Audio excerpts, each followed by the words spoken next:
ಸುಮಾರು 4 ಕೋಟಿ ವೆಚ್ಚದ ಡಾಕ್ಟರ್ ಬಿಆರ್ ಅಂಬೇಡ್ಕರ್ ಭವನಕ್ಕೆ ಆನಗಲ್ ಸಮೀಪ ಭೂಮಿ ಪೂಜೆ ನೆರವೇರಿಸಿದ ಶಾಸಕ ಎನ್ ವೈಜೆ.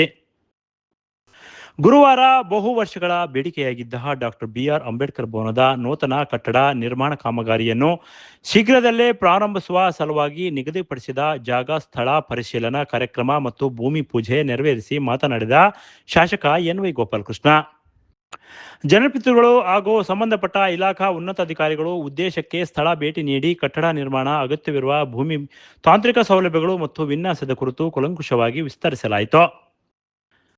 ಭವನದ ನಿರ್ಮಾಣ ಕಾರ್ಯದಲ್ಲಿ ಯಾವುದೇ ರೀತಿಯ ರಾಜಿ ಮಾಡಿಕೊಳ್ಳದೆ ನಿಗದಿತ ಅವಧಿಯೊಳಗೆ ಅತ್ಯಂತ ಉತ್ತಮ ಗುಣಮಟ್ಟದೊಂದಿಗೆ ಕಾಮಗಾರಿಯನ್ನು 8 ತಿಂಗಳ ಒಳಗಾಗಿ ಪೂರ್ಣಗೊಳಿಸಬೇಕು ಎಂದು ಅಧಿಕಾರಿಗಳಿಗೆ ಮತ್ತು ಗುತ್ತಿಗೆದಾರರಿಗೆ ಕಟ್ಟುನಿಟ್ಟಿನ ಸೂಚನೆ ನೀಡಲಾಯಿತು. ನೂತನ ಭವನದ ಸಭಾಂಗಣ, ಗ್ರಂಥಾಲಯ, ತರಬೇತಿ ಕೊಠಡಿಗಳು ಹಾಗೂ ಸಾರ್ವಜನಿಕ ಕಾರ್ಯಕ್ರಮಗಳು ಅನುಕೂಲವಾಗುವಂತೆ ಆಧುನಿಕ ಮೂಲ ಸೌಕರ್ಯಗಳನ್ನು ಒದಗಿಸುವ ಆಯೋಜಿಸಲಾಗಿದೆ ಎಂದು ಅವರು ಈ ಸಂದರ್ಭದಲ್ಲಿ ತಿಳಿಸಿದರು. ಸಂವಿಧಾನ ಶಿಲ್ಪಿ ಡಾಕ್ಟರ್ ಬಿಆರ್ ಅಂಬೇಡ್ಕರ್ ಅವರ ಆಶಯಗಳ ಅನುಗುಣವಾಗಿ ಈ ಭವನ ಸಾಮಾಜಿಕ, ಸಾಂಸ್ಕೃತಿಕ ಹಾಗೂ ಶೈಕ್ಷಣಿಕ ಚಟುವಟಿಕೆಗಳಿಗೆ ಪ್ರಮುಖ ಕೇಂದ್ರವಾಗಿ ಕಾರ್ಯನಿರ್ವಹಿಸಲಿದೆ ಎಂದು ತಿಳಿಸಿದರು. ಒಂದೇ ಸಮಾಜಕ್ಕಲ್ಲದೆ ಎಲ್ಲರೂ ಇದನ್ನು ಮದುವೆ ಸಮಾರಂಭಗಳು ಮತ್ತು ಇತರೆ ಸಮಾರಂಭಗಳಿಗೆ ಇದನ್ನು ಬಳಸಿಕೊಳ್ಳಬೇಕು ಎಂದು ಈ ವೇಳೆ ತಿಳಿಸಿದರು. ನಮಗಿರ್ತಕ್ಕಂಥ ಸೌಲಭ್ಯಗಳು ಸಂಪರ್ಕವಾಗಿರ್ತಕ್ಕಂಥ ಕೆಲಸಗಳೇನಾದರೂ ಸಮೃದ್ಧಿ ಮಾಡಬಹುದಾಗಿತ್ತು. ಇಲ್ಲ ಅಂತಹ ವ್ಯವಸ್ಥೆಗಳು ನಮಗೆ ಖಂಡಿತವಾಗ್ಲಿಲ್ಲ. ಇರಷ್ಟಲ್ಲೇ ನಾವು ಮಾಡ್ಕೊಂಡು ಹೋಗ್ತಾ ಇದ್ವಿ. ಆದರೆ ತಾಲೂಕಿಗೆ ನಾವು ಯಾವುದೇ ರೀತಿಯಲ್ಲಿ ಅವಮಾನವಾಗಲಿ ಅನ್ಯಾಯ ಆಗಲಿ ಮಾಡಿಲ್ಲ. ಆದರೆ ತಾಲೂಕಿನಲ್ಲಿ ಬರ್ತಕ್ಕಂಥ ಹಳ್ಳಿಗಳಲ್ಲಿ ಎಲ್ಲಿ ಕೂಡ ಅನ್ಯಾಯ ಮಾಡಿಲ್ಲ. ಪ್ರತಿ ಗ್ರಾಮಗಳಲ್ಲಿ ಕೂಡ ಸಾರ್ವಜನಿಕ ಬರ್ತಕ್ಕಂಥ ಹಾಸ್ಪಿಟ್ಲ್ ಆಗಿರಲಿ, ರಸ್ತೆಗಳಾಗಿರಲಿ, ಕುಡಿಯೋ ನೀರಾಗಿರಲಿ, ಶಾಲೆಗಳಾಗಲಿ, ಅಂಗನವಾಡಿಗಳಾಗಲಿ, ಮೂಲಭೂತವಾಗಿ ಸಿಗಬೇಕಾಗಿರ್ತಕ್ಕಂಥ ಎಲ್ಲ ವ್ಯವಸ್ಥೆಗಳು ಪ್ರತಿ ಹಳ್ಳಿಗಳಲ್ಲಿ ಕೂಡ ನಾವು ಮಾಡ್ತಾ ಇದ್ದೀವಿ. ಇವತ್ತು ಕೂಡ ನಾನು ಮಾಡ್ಕೊಂಡು ಬಂದು ಇಲ್ಲಿಂದ ಸುಮಾರು 8-10 ಕಾರ್ಯಕ್ರಮಗಳು ಮಾಡ್ಕೊಂಡು ಬಂದಿದ್ದು. ನಾಳೆ ಇನ್ನೂ ಅದ್ಭುತವಾಗಿರ್ತಕ್ಕಂಥ ಕಾರ್ಯಕ್ರಮ ತಲುಪೋಬ್ಳಲ್ಲಿ ಕೂಡ ಇಟ್ಕೊಂಡು ಸುಮಾರು 20-30 ಕೋಟಿ ಮೀರಿರ್ತಕ್ಕಂಥ ಕೆಲಸ, 50-60 ಕೋಟಿ ಮೀರಿರ್ತಕ್ಕಂಥ ಕೆಲಸಕ್ಕೆ ನಾಳೆ ಶಂಕುಸ್ಥಾಪನೆ ಉದ್ಘಾಟನೆ ಕೂಡ ಮಾಡ್ತಾ ಇದ್ದೀವಿ. ಇವೆಲ್ಲ ತಂದಿದ್ರೆ ಅಲ್ಲಿ ಅವಕಾಶಗಳಿದ್ದಾವೆ, ಅವಶ್ಯಕತೆ ಇದೆ, ಮಾಡಿದ್ವಿ. ಹೀಗಾಗಿ ಇಲ್ಲಿ ಯಾಕೋ ಮಾಡಲಿಲ್ಲ, ಯಾವುದೋ ಆಗಲಿಲ್ಲ, ಏನು ಮಾಡೋಕ್ಕಾಗುತ್ತಿಲ್ಲ. ನಾವಿದ್ದಾಗ ನಾವು ಬಂದಿದ್ದೆ ಅದರಲ್ಲಿ ಯಾಕೋ ಈ ಫೈರ್ ಆಫೀಸ್ ಆಗಲಿ ಅವಾಗೆಲ್ಲ ಯಾರು ತಂದುಕೊಟ್ಟಿರಲಿ. ನಾನ್ಗಲ್ಲಿಂದ ರಸ್ತೆ ಮಾಡಿದವ್ರು ಯಾರು, ಕಮ್ಯುನಿಟಿ ಹೆಲ್ತ್ ಸೆಂಟರ್ ತಂದವ್ರು ಯಾರು, ಫಸ್ಟ್ ಏಡ್ ಕಾಲೇಜ್ ಮಾಡಿದವ್ರು ಯಾರು, ಆಮೇಲೆ ರಸ್ತೆಗಳೆಲ್ಲ ಮಾಡಿರ್ತಕ್ಕಂಥ ವ್ಯವಸ್ಥೆಗಳೆಲ್ಲ ಹಿಂಗಾರ ಮಾಡಲಿಲ್ಲ. ಹೆಲ್ತ್ ಆಗಲಿ, ಎಜುಕೇಷನ್ ಆಗಲಿ, ಇನ್ನು ಈ ಫೈರ್ ಬ್ರಿಗೇಡ್ ಆಗಲಿ, ಆಮೇಲೆ ಬೇಕಾದಷ್ಟು ಕೆಲಸಗಳು ಕೂಡ ನಾವು ಕೂಡ ಹಿಂದೆ ಇದ್ದಂಥ ಸಂದರ್ಭದಲ್ಲಿ ಮಾಡಿದ್ದೀವಿ. ಮಾಡದಲ್ಲೇ ಇಲ್ಲ. ಮಾತಾಡೋಕ್ಕೆ ಇಷ್ಟ ಆಗುತ್ತೆ. ಇವತ್ತೇನು ಉದ್ದೇಶ ನನಗೆ ಬಂದಿರ್ತಕ್ಕಂಥದ್ದು 2 ಕೋಟಿ ಕೊಟ್ಟಿದ್ರು, 4 ಕೋಟಿ ಹೇಳಿ 1.5 ಕೋಟಿಯಲ್ಲಿ ದುಡ್ಡು ಕಟ್ಟಕ್ಕಾಗೋದಿಲ್ಲ, ನೀವು ದುಡ್ಡು ಕೊಡೋವರೆಗೂ ನಾನು ಮಾಡಲ್ಲ ಅಂತ ಹೇಳ್ಬಿಟ್ಟು ನಾನು ಹೋರಾಟ ಸುಮಾರು 1 ವರ್ಷ 6 ತಿಂಗಳು ಅಲ್ಲಿಂದ ಹೋರಾಟ ಮಾಡಿ ಸಂಬಂಧಪಟ್ಟ ಇಲಾಖೆಗಳು ಮತ್ತು ಮಂತ್ರಿಗಳ ಹತ್ರ ಸುತ್ತಾ ದಿವಸ 25 ಸಾರಿ ಓಡಾಡಿ ನಾವು ನಿಮ್ಮೆಲ್ಲರ ಪರವಾಗಿ ಅವ್ರ ಕಾಲಿಗೆ ಬಿಟ್ಟು ನಮಸ್ಕಾರಗಳು ಮಾಡಿ, ಇಲ್ಲ ನಾನು 4 ಕೋಟಿ ಹೇಳಿದ್ರು, 4 ಕೋಟಿ ಬೇಕೇ ಬೇಕು ಅಂದರೆ 4 ಕೋಟಿ ಅಡ್ಮಿನಿಸ್ಟ್ರೇಟಿವ್ ಅಪ್ರೂವಲ್ ಸಿಕ್ಕಿದೆ ನಮಗೆ. ಕ್ರೈಸಿಗೆ ಕೊಟ್ಟಿದ್ರು. ಕ್ರೈಸ್ನಲ್ಲಿ ಕಾಂಟ್ರಾಕ್ಟರ್ಗಳು, ಗುತ್ತಿಗೆದಾರರು ಕೂಡ ಈಗಾಗಲೇ ಗುರುತಿಸಿ ಈಗ ಇಲ್ಲಿ ಕೆಲಸ ಪ್ರಾರಂಭ ಮಾಡಬೇಕು. ಇದು 1 ವರ್ಷದಲ್ಲಿ 8 ತಿಂಗಳು 6 ತಿಂಗಳಲ್ಲೇ 8 ತಿಂಗಳಲ್ಲೇ ಮುಗಿಬೇಕು ಅನ್ನೋದು ಒಂದು ಕಾಂಟ್ರಾಕ್ಟ್ ಕೂಡ ಇಲ್ಲಿ ಮಾಡಿದ್ವಿ ನಾವು. ಹೀಗಾಗಿ ಆ ದುಡ್ಡು ತರಲಿಕ್ಕೋಸ್ಕರ ನಾನು ಇಷ್ಟೊಂದು ವಿಳಂಬ ಮಾಡಿದ್ವಿ. 1.5 ಕೋಟಿ ಕಟ್ಟೋದಾದ್ರೆ ಯಾವತ್ತೂ ಮಾಡಿಬಿಡ್ತಾ ಇತ್ತು. ಅದಕ್ಕೋಸ್ಕರ ನಾನೇ ತಡೆ ಹಿಡಿದೆ, ಪೂಜೆ ಮಾಡಿಬಿಟ್ಟಿದ್ದೀನಿ. ಈಗ ಅದ್ರ 1.5 ಕೋಟಿ ಪ್ರಾರಂಭ ಮಾಡಿದ್ದೀನಿ. ಬಿಲ್ಡಿಂಗ್ ಆಗೋದಿಲ್ಲ. 1.5 ಕೋಟಿಗೆ ಮಾಡಿರ್ತಕ್ಕಂಥ ಪ್ಲಾನ್ಗೆ ಅಷ್ಟೇ ನಿಲ್ಲುತ್ತೆ. 4 ಕೋಟಿಗೆ ಹೊಸ ಪ್ಲಾನ್ ಆಗಬೇಕು ಅಂತ ಮಾಡೋದಕ್ಕೆ ಇದು ವಿಳಂಬ ಆಗಿದೆ. ದಯವಿಟ್ಟು ಕ್ಷಮಿಸಿ. ಬೇರೆ ಉದ್ದೇಶ ಯಾವುದೂ ಇಲ್ಲ. ಇಲ್ಲಿ ಬೇರೆ ಅರ್ಥನೂ ಯಾರು ಕಲಿಸ್ಕೊಳ್ಳುವಂಥ ಅವಶ್ಯಕತೆ ಇಲ್ಲಿಲ್ಲ. ಆಮೇಲೆ ನಾನು ಬೇರೆ ವಿಚಾರದಲ್ಲಿ ಏನು ಮಾತಾಡೋಕ್ಕೆ ಹೋಗಲ್ಲ. ಇವತ್ತು ಅಸೆಂಬ್ಲಿ ನಡೀತಾ ಇದ್ರು. ನನಗೆ ಅಸೆಂಬ್ಲಿ ಅದಕ್ಕಿಂತ ಮುಖ್ಯವಾಗಿ ನನಗೆ ಬೇಕಾಗಿದ್ದಾಗ ಇಲ್ಲಿರ್ತಕ್ಕಂಥ ಕಾರ್ಯಕ್ರಮಗಳು ನಾನು ಹಿಂದೆ ಮಾತು ಕೊಟ್ಟಿದ್ದೇನೆ.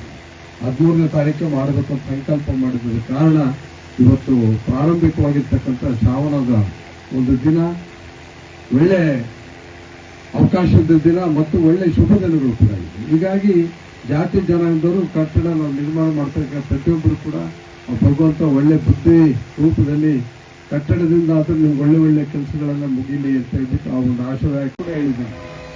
ಅದನ್ನೇನು ಅವರು ವಾಸ್ತವ ಪ್ರಕಾರ ಇವತ್ತು ಶ್ರಾವಣ, ಇವತ್ತು ಪ್ರಾರಂಭದ ದಿನ ಒಳ್ಳೆ ಜೀವನ ಆಗಿರೋದಕ್ಕೆ ಏನು ತಪ್ಪೇನಿಲ್ಲ. ನಾವಿಷ್ಟ ಏನು ನೋವು ಪಡ್ಬಾರ್ದು. ನಾವು ಮಾಡಿರ್ತಕ್ಕಂಥ ದೈವಾಂಶ ಸಂಭೂತರದ ತಪ್ಪಾಗಲ್ಲ. ಅದು ಗೊತ್ತಾಯ್ತಾ? ನಾವು ಧರ್ಮ ನಂಬಿರ್ತಕ್ಕಂಥ ಧರ್ಮವಾಗಿ ಏನು ನಮಗೆ ತಿಳಿಯುತ್ತೋ ಆ ಧರ್ಮ ನಾವು ಬಿಟ್ಟಿದ್ವಿ, ನಾವು ಮಾಡಿದ್ವಿ. ಹೀಗಾಗಿ ಇವತ್ತು ಆದಷ್ಟು ಬೇಗ ಗುತ್ತಿಗೆದಾರ ಯಾರು ಇರ್ತಿದ್ರ ಇಲ್ಲಿ ಕಾಂಟ್ರಾಕ್ಟ್ರು ನಾಗೇಂದ್ರ ಬಾರ ಇಲ್ಲಿ. ಈಗ ಅವ್ರಿಗೆ ಹೇಳಿದ್ದೀನಿ ನಾನು ಎಷ್ಟು ಇದೆಲ್ಲ ನೋಡೋ ಬಾಯಿಲಿ ಈ ಕಲ್ಕಬ್ಬುಗಳೆಲ್ಲ ಕಟ್ಟಿದ್ವಲ್ಲ ನಾವು, ಅವೆಲ್ಲ ನಮಗೆ ಆ ಜಾಗ ಒಳಗಡೆ ಇರ್ತಕ್ಕಂಥದ್ದು.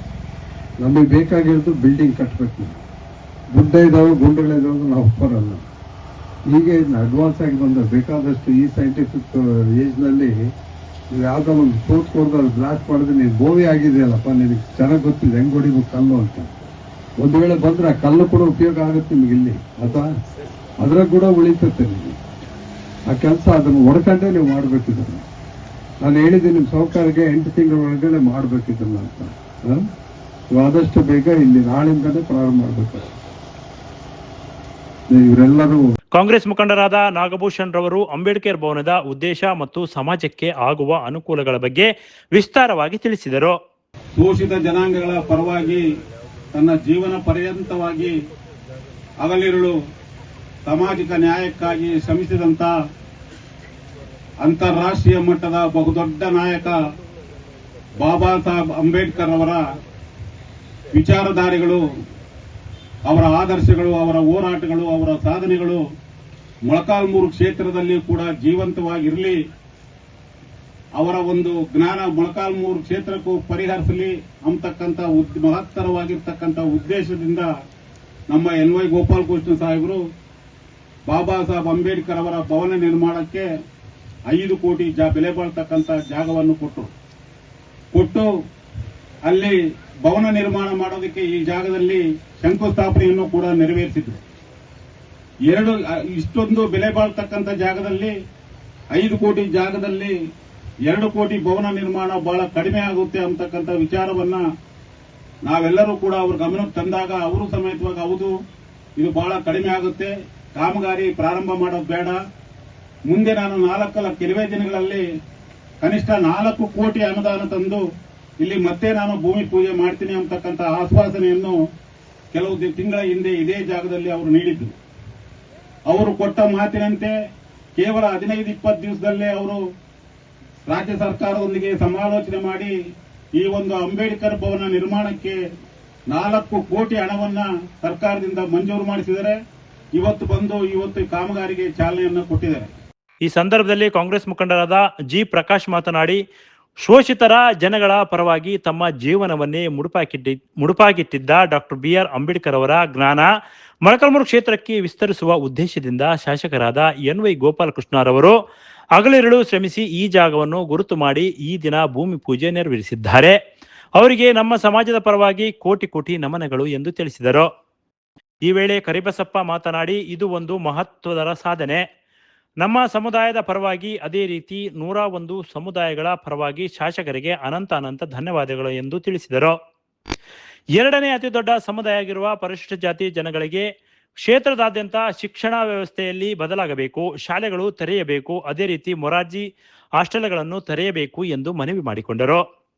ಈ ಹಿಂದೆ ಒಂದು 4 ತಿಂಗಳ ಹಿಂದೆ ಈ ಜಾಗದ ಉಳಿವಿಗಾಗಿ ನಮ್ಮ ಶಾಸಕರು ಆಹಾರ ಇಲಾಖೆಗೆ ಸೇರಿರ್ತಕ್ಕಂಥ ಜಾಗವನ್ನ ನಮ್ಮ ಸಮುದಾಯದ ಎಲ್ಲರೂ ಸೇರ್ಕೊಂಡು ಹೋಗಿ ಅವರಲ್ಲಿ ಮನವಿ ಮಾಡ್ಕೊಂಡಿದ್ದಕ್ಕೆ ಖಂಡಿತವಾಗ್ಲೂ ಇಷ್ಟು ದಿನದ ನಂತರ ನೀವೆಲ್ಲರೂ ಬಂದಿದ್ದೀರಪ್ಪ, ನಾವು ಮಾಡ್ಕೊಡ್ತೀನಿ ಅಂತಂದು ಆ ಒಂದು ತಕ್ಷಣವೇ ಅಂದಿನ ಆಹಾರ ಸಚಿವರಾಗಿರುವಂತ KH ಮುನಿಯಪ್ಪ ಸಾಹೇಬ್ರನ್ನ ಗಮನಕ್ಕೆ ತಂದು ಆ ಸೈಟ್ ಅನ್ನ ಬಾಬಾ ಸಾಹೇಬ್ ಅಂಬೇಡ್ಕರ್ ಅವರ ಭವನಕ್ಕೆ ಮೀಸಲು ಮಾಡುವಂತ ನಿಟ್ಟಿನಲ್ಲಿ ಅವರ ಆ ಶ್ರಮದಿಂದ ಇವತ್ತು ಇಲ್ಲಿಗೆ 2 ಕೋಟಿ ಮೊದಲು ಮಂಜೂರಾಗಿತ್ತು. ತದನಂತರ 2 ಕೋಟಿಗೆ ಇಲ್ಲಿ ಆಗೋದಿಲ್ಲ ಅಂತಂದು 4 ಕೋಟಿಯನ್ನ ಮಂಜೂರು ಮಾಡಿಸಿದ್ದಾರೆ. ಇನ್ನು ಈಗ ಕೆಲಸ ಪ್ರಾರಂಭ ಮಾಡುವಂತ ಹಂತಕ್ಕೆ ಬಂದು ನಿಂತಿದೆ. ಅದಕ್ಕೆ ಅವರೇ ಒಂದು ಉಸ್ತುವಾರಿಯನ್ನು ತೆಗೆದುಕೊಂಡು ಅತಿ ತುರ್ತಾಗಿ ಈ ಕೆಲಸ ನೆರವೇರಬೇಕು ಅನ್ನುವಂತ ನಿಟ್ಟಿನಲ್ಲಿ ತಾವು ಮುಂದೆ ನಿಂತು ಬಂದು ಜಾಗದ ಪರಿಶೀಲನೆ ಮಾಡಿ ಈ ಒಂದು ಪ್ರಾರಂಭ ಮಾಡುವಂತ ನಿಟ್ಟಿನಲ್ಲಿ ಮಾಡಿದ್ದಾರೆ. ನಮ್ಮ ಹಿರಿಯರೆಲ್ಲರೂ ಕೂಡ ಹೇಳಿದ್ರು, ದಯಮಾಡಿ ಮಾನ್ಯ ಗೌರವಾನ್ವಿತ ಶಾಸಕರಲ್ಲಿ ನಾನು ಎಲ್ಲ ಪರಿಶಿಷ್ಟ ಜಾತಿಯ 101 ಜಾತಿಯ ಪರವಾಗಿ, ಈ ದಲಿತ ಸಮುದಾಯದ ಪರವಾಗಿ ತಮ್ಮಲ್ಲಿ ಮನವಿಯನ್ನು ಮಾಡ್ಕೊಳ್ತೀವಿ. ತಮ್ಮಿಂದ ಮಾತ್ರ ಈ ಕೆಲಸ ಆಗೋದಕ್ಕೆ ಸಾಧ್ಯ. ದಯಮಾಡಿ ಇಲ್ಲಿ 2ನೇ ಅತಿ ದೊಡ್ಡ ಜನಸಂಖ್ಯೆ ಇರತಕ್ಕಂತ ಪರಿಶಿಷ್ಟ ಜಾತಿಯ ಜನರು ಇಲ್ಲಿ ಶೈಕ್ಷಣಿಕ ವ್ಯವಸ್ಥೆ ಆಗಬೇಕಾಗಿದೆ ಅವರಿಗೆ. ನಮ್ಮ ತಾಲೂಕಿನಲ್ಲಿ ಈಗ 5 ಮೊರಾರ್ಜಿ ಶಾಲೆಗಳಿದಾವೆ. ಆ 5 ಮೊರಾರ್ಜಿ ಶಾಲೆಗಳಲ್ಲಿ 4 ST ವರ್ಗಕ್ಕೆ ಅವರ ಜನಸಂಖ್ಯೆಗೆ ಅನುಗುಣವಾಗಿ ಶಾಲೆಗೆ ಆ ಮಕ್ಕಳಿಗೆ ಅನುಕೂಲ ಆಗಿದೆ. ನಮ್ಮ ಮಕ್ಕಳಿಗೂ ಕೂಡ ಅದೇ ತರ ಅನುಕೂಲ ಆಗಬೇಕಂತ ನಿಟ್ಟಿನಲ್ಲಿ ತಾವು ದಯಮಾಡಿ ನಮ್ಮ 3 ಏನು ನಾಯಕನಹಟ್ಟಿ ಹೋಬಳಿಯಲ್ಲೊಂದು ಮತ್ತೆ ದೇವಸಮುದ್ರ ಮತ್ತು ಕಸಬಾ ಹೋಬಳಿಯಲ್ಲಿ ಒಂದೊಂದು ಮೊರಾರ್ಜಿ ವಸತಿ ಶಾಲೆಯನ್ನ ಪರಿಶಿಷ್ಟ ಜಾತಿಗೆ ಸೇರಿರುವಂತಹ ಮೊರಾರ್ಜಿ ಶಾಲೆಗಳನ್ನ ಪ್ರಾರಂಭ ಮಾಡಿಕೊಡ್ಬೇಕು. ಜೊತೆಗೆ ರಾಂಪುರ ದೊಡ್ಡ ಹೋಬಳಿ ಅಲ್ಲಿ ಒಂದು ಮಹಿಳಾ ವಿದ್ಯಾರ್ಥಿ ನಿಲಯವನ್ನ ದಯಮಾಡಿ ತಾವು ತಮ್ಮ ಅಧಿಕಾರಾವಧಿಯಲ್ಲಿ ಪ್ರಾರಂಭ ಮಾಡಿಕೊಟ್ರೆ ಈ ವರ್ಗದ ಏನು ತುಳಿತಕ್ಕೆ ಒಳಗಾಗಿರ್ತಕ್ಕಂಥ ಮಕ್ಕಳು ಇವತ್ತು ಮೊರಾರ್ಜಿ ಶಾಲೆಗಳಲ್ಲಿ ಓದ್ತಾ ಇರುವಂತವ್ರು ಇವತ್ತು ಡಾಕ್ಟರ್, ಇಂಜಿನಿಯರ್ಸ್ ಆಗ್ತದಾರಂದ್ರೆ ಅದೊಂದು ಸರ್ಕಾರದ ಕನಸು. ದಯಮಾಡಿ ಆ ತರದ ಕೆಲಸವನ್ನ ತಮ್ಮ ಅವಧಿಯಲ್ಲಿ ಮಾಡಿದ್ರೆ ತಾವು ಯಾವತ್ತೂ ಕೂಡ ಈ ಜನರ ಮನಸ್ಸಿನಲ್ಲಿ ಸದಾ ಉಳಿತೀರಾ ಅನ್ನುವಂತ ಮಾತನ್ನ ತಮ್ಮ ಗಮನಕ್ಕೆ ತಂದು ಇದೇ ವೇಳೆ ಪರಮೇಶಿ ಮಾತನಾಡಿ, ಈ ಕಾರ್ಯಕ್ರಮವು ಸುವರ್ಣ ಅಕ್ಷರಗಳಲ್ಲಿ ಬರೆಯುವ ಕಾರ್ಯಕ್ರಮವಾಗಿದೆ. ಕ್ಷೇತ್ರದ ಜನಗಳ ಪರವಾಗಿ ಮತ್ತು ನನ್ನ ವೈಯಕ್ತಿಕ ಪರವಾಗಿ ಅವರಿಗೆ ಕೋಟಿ ಕೋಟಿ ನಮನಗಳು ಎಂದು ತಿಳಿಸಿದರು. ಇದೇ ವೇಳೆ ನಾಯಕನಹಟ್ಟಿ ಹೋಬಳಿ ಮಾದಿಗ ಸೇವಾ ಟ್ರಸ್ಟ್ ಮತ್ತು ತಳಕು ಹೋಬಳಿಯ ಮುಖಂಡರು ಶಾಸಕರಿಗೆ ಸರ್ಕಾರಿ ಭೂಮಿ ಮಂಜೂರು ಮಾಡಿಕೊಡುವಂತೆ ಮನವಿ ಮಾಡಿಕೊಂಡರು. ಅದೇ ರೀತಿ ಶಿಕ್ಷಣಕ್ಕೆ ಹೆಚ್ಚು ಒತ್ತು ನೀಡಬೇಕು ಎಂದು ಅವರು ಈ ವೇಳೆ ತಿಳಿಸಿದರು. ಇಂತಹ ಒಂದು ಸುವರ್ಣ ಅಕ್ಷರಗಳಿಂದ ಬರೆದಿರುವಂತಹ ಕಾರ್ಯಕ್ಕೆ ನಾಂದಿಯನ್ನ ಆಡಿರುವಂತಹ ನಮ್ಮೆಲ್ಲರ ನೆಚ್ಚಿನ ಶಾಸಕರಿಗೆ ಇಡೀ ಮೊಳಕಾಲ್ಮೂರು ಕ್ಷೇತ್ರದ ಜನತೆಯ ಪರವಾಗಿ ಅತ್ಯಂತ ಜೋರ ಚಪ್ಪಾಳೆಯ ಮೂಲಕ ಗೌರವದ ಅಭಿನಂದನೆಗಳನ್ನು ಮತ್ತು ಕೃತಜ್ಞತೆಗಳನ್ನು ಸಮರ್ಪಣೆ ಮಾಡಲಿಕ್ಕೆ ಬಯಸ್ತೇನೆ.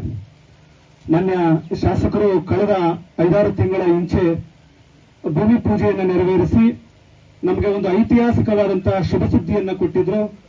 ಆದರೆ ಇವತ್ತು ಮತ್ತೊಂದು 4 ಕೋಟಿ ಅನುದಾನವನ್ನ ಕೊಡುವುದರ ಮೂಲಕ ನಮ್ಮೆಲ್ಲರ ಭಾರತೀಯರ ಬದುಕಿನ ರೂವಾರಿ ಬಾಬಾ ಸಾಹೇಬ್ ಅಂಬೇಡ್ಕರ್ ಅವರ ಭವನದ ನಿರ್ಮಾಣಕ್ಕೆ ಗುದ್ದಲಿ ಪೂಜೆಯನ್ನ ನೆರವೇರಿಸಿರ್ತಕ್ಕಂಥದ್ದು ಅತ್ಯಂತ ಸಂತೋಷದಾಯಕ ಬೆಳವಣಿಗೆ.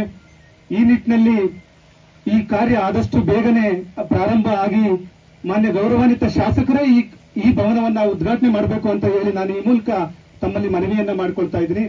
ಅದರ ಜೊತೆಗೆ ಇಂತಹ ಒಂದು ಕೆಲಸಕ್ಕೆ ನಮ್ಮ ಇಡೀ ಕ್ಷೇತ್ರದ ಪರವಾಗಿ ನಾನು ಗೌರವಪೂರ್ವಕವಾಗಿ ಅಭಿನಂದನೆ ಮತ್ತು ಕೃತಜ್ಞತೆಗಳನ್ನು ಸಲ್ಲಿಸುವುದರ ಜೊತೆಗೆ ಒಂದು ಬಹುದೊಡ್ಡ ಬೇಡಿಕೆ ತಮ್ಮ ಮುಂದೆ ಪ್ರಸ್ತಾಪವನ್ನ ಮಾಡ್ತಾ ಇದ್ದೀನಿ. ಅದೇನು ಅಂತಂದ್ರೆ, ಮೊಳಕಾಲ್ಮೂರಲ್ಲಿ ಬಾಬಾ ಸಾಹೇಬ್ ಅಂಬೇಡ್ಕರ್ ಅವರ ಏನು ಇವತ್ತು 4 ಕೋಟಿ ಅನುದಾನವನ್ನ ಹಾಕಿ ಒಂದು ಬಹುದೊಡ್ಡ ಕನಸನ್ನ ನೆರವೇರಿಸಿದ್ರಿ. ಆ ಕನಸಿನ ಜೊತೆಗೆ ಬಾಬಾ ಸಾಹೇಬ್ ಅಂಬೇಡ್ಕರ್ ಅವರ ಪ್ರತಿಮೆಯನ್ನ, ಮಹರ್ಷಿ ವಾಲ್ಮೀಕಿ ಅವರ ಪ್ರತಿಮೆಯನ್ನ ಮತ್ತು ಸ್ವಾತಂತ್ರ್ಯ ಹೋರಾಟಗಾರರ ಪ್ರತಿಮೆಯನ್ನ ನಿರ್ಮಾಣ ಮಾಡಬೇಕು ಅಂತ ಹೇಳಿ ನಾನು ನಿಮ್ಮಲ್ಲಿ ಅತ್ಯಂತ ಕಳಕಳಿಯಿಂದ ವಿನಂತಿಯನ್ನ ಮಾಡ್ತಾ ಇದ್ದೀನಿ. ಮುಂದಿನ ದಿನಗಳಲ್ಲಿ ನಮ್ಮ ಶಾಸಕರು ಸರ್ಕಾರದ ಭಾಗವಾಗಿ ಸಚಿವರಾಗ್ತಕ್ಕಂತ, ಆದಷ್ಟು ಬೇಗ ಸಚಿವರಾಗ್ತಕ್ಕಂತ ಸರ್ಕಾರ ಕೂಡ ಈ ನಿಟ್ಟಿನಲ್ಲಿ ಕಂಟಿರ್ತಕ್ಕಂಥ ಕೆಲಸವನ್ನ ಮಾಡಬೇಕು. ಯಾಕೆಂತಂದ್ರೆ ಮಾನ್ಯ ಶಾಸಕರು ಕೆಲಸ ಕಡಿಮೆ. ಇಂಗ್ಲಿಷ್ ಅಲ್ಲಿ ಒಂದು ಮಾತಿದೆ, you should not speak, your work should speak. ಅಂದ್ರೆ ನೀನ್ ಮಾತಾಡಬೇಡ, ನಿನ್ನ ಕೆಲಸದ ಫಲಿತಾಂಶ ಮಾತಾಡ್ಲಿ ಅಂತ. ಅಂತಹ ಕೆಲಸದ ಫಲಿತಾಂಶದ ಮೂಲಕ ನಮ್ಮೆಲ್ಲರಿಗೂ ಮಾದರಿಯಾಗಿದ್ದಾರೆ. ಅಂತಹ ಕಳಂಕರಹಿತ ರಾಜಕಾರಣಿಯನ್ನ ಮಾನ್ಯ ಸರ್ಕಾರ ಪರಿಗಣಿಸಿ ಅವರನ್ನ ಇಲಾಖಾ ಮಟ್ಟದಲ್ಲಿ ಸಚಿವರನ್ನಾಗಿ ಮಾಡಬೇಕು ಅಂತ ಅಭಿನಂದನೆಗಳನ್ನ ಸಲ್ಲಿಸ್ತಾ ಇದ್ದಾರೆ.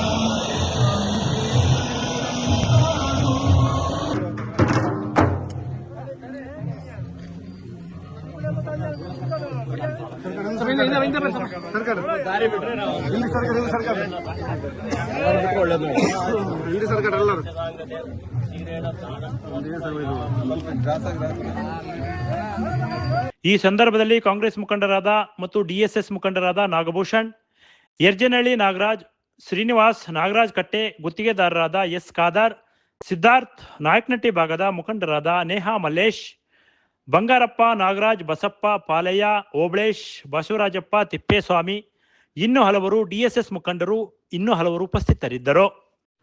Thanks for watching. Read, discuss and debate with editor Dr. Yan Prashant Rao. Wanted reporters in print, digital and visual media for Bharat Vaibhav Daily Newspaper, BV News 5 Channel and BV Fast Web News from all the talukas of Karnataka, Goa and Maharashtra. If interested, send your resume to 9019229369.